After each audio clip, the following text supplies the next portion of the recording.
ಇಷ್ಟು ಸುಂದರವಾದ ಜಾಗ ಬೇರೆ ಯಾವುದೋ ದೇಶದಲ್ಲಿಲ್ಲ. ನಮ್ಮ ಕರ್ನಾಟಕ ರಾಜ್ಯದ ಅಂಕೋಲದ ಹತ್ತಿರ ಇದೆ ಈ ಸುಂದರವಾದ ದ್ವೀಪ.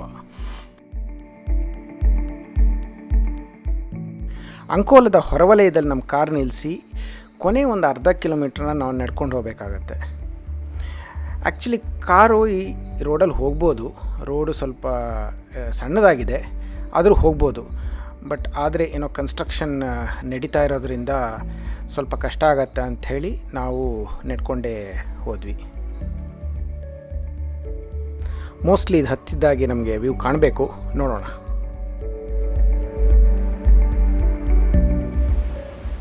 ವಾವ್, ಎಂಥ ಅದ್ಭುತವಾದ ದೃಶ್ಯ! ಪುಟ್ಟದಾದ ದ್ವೀಪ, ಒಂದು ಸಣ್ಣ ದೇವಸ್ಥಾನ, A narrow strip of land. ನೋಡಿ ಹೇಗೆ ಮೇನ್ ಲ್ಯಾಂಡಿಗೆ ಕನೆಕ್ಟ್ ಆಗಿದೆ ಅಂತ. ಸಮುದ್ರದ ತೆರೆಗಳು ಶಾಂತವಾಗಿ ಬರ್ತಾ ಇದೆ. ಅದ್ಭುತವಾದ ನೋಟ.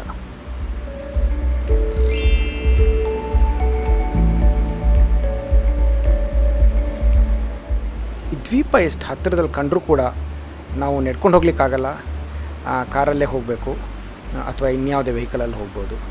ಒಂದು 5-6 ಕಿಲೋಮೀಟ್ರ್ ಆಗುತ್ತೆ, ಸುತ್ತಾಡ್ಕೊಂಡು ಹೋಗಬೇಕು. ಸರಿ, ಅಲ್ಲಿಗೆ ಹೋಗೋಣ ಈಗ. ಈ ಜಾಗನ ಕೇಣಿ ಬೀಚ್ ಅಂತ ಹೇಳಿ ಕರೀತಾರೆ. ಇದು ಒಂದು ಮೀನುಗಾರರ ಹಳ್ಳಿ ಆಗಿದೆ. ಯಾಕೋ ಗೊತ್ತಿಲ್ಲ, ಈ ಹಳ್ಳಿಯವರಿಗೆ ಸ್ವಚ್ಛ ಭಾರತ ಅಭಿಯಾನ ಅಂದರೆ ಆಗಲ್ಲ ಅನಿಸುತ್ತೆ. ನಮ್ಮ ಹುಷಾರಲ್ಲಿ ನಾವಿರಬೇಕು.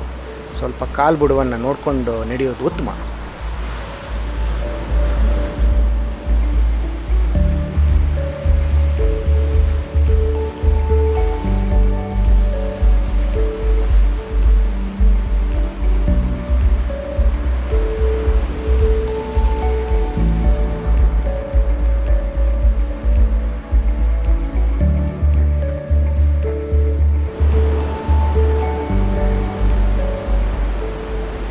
ದ್ವೀಪಕ್ಕೆ ಹೋಗೋಕ್ಕೆ ಸುಲಭ ಆಗಲಿ ಅಂಥೇಳಿ ಕಲ್ಲುಗಳನ್ನ ಹಾಕಿದ್ದಾರೆ.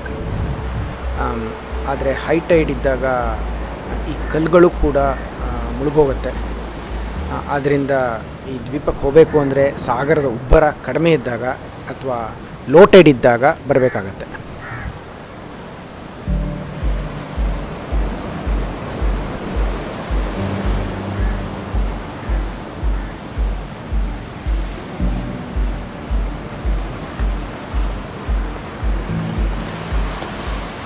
ಕಲ್ಲುಗಳ ಮೇಲೆ ನಡಿಬೇಕಾದ್ರೆ ತುಂಬ ಹುಷಾರಾಗಿರಬೇಕು. ತುಂಬ ಜಾರತ್ತೆ. ಅದು ಹೈ ಟೈಡ್ ಇದ್ದಾಗ ಸಮುದ್ರದ ನೀರು ಈ ಕಲ್ಲುಗಳ ಮೇಲೆ ಬರೋದ್ರಿಂದ ಯಾವಾಗಲೂ ಒಂಥರ ಪಾಚಿ ಕಟ್ಕೊಂಡೇ ಇರುತ್ತೆ. So you need to be careful.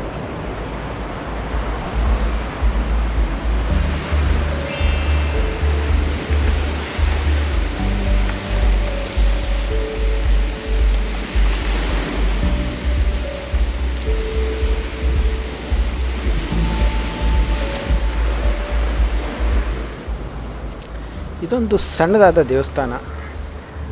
ಇದಕ್ಕೆ ಐತಿಹಾಸಿಕ ಮಹತ್ವ ಇದೆಯೋ ಇಲ್ವೋ ಗೊತ್ತಿಲ್ಲ.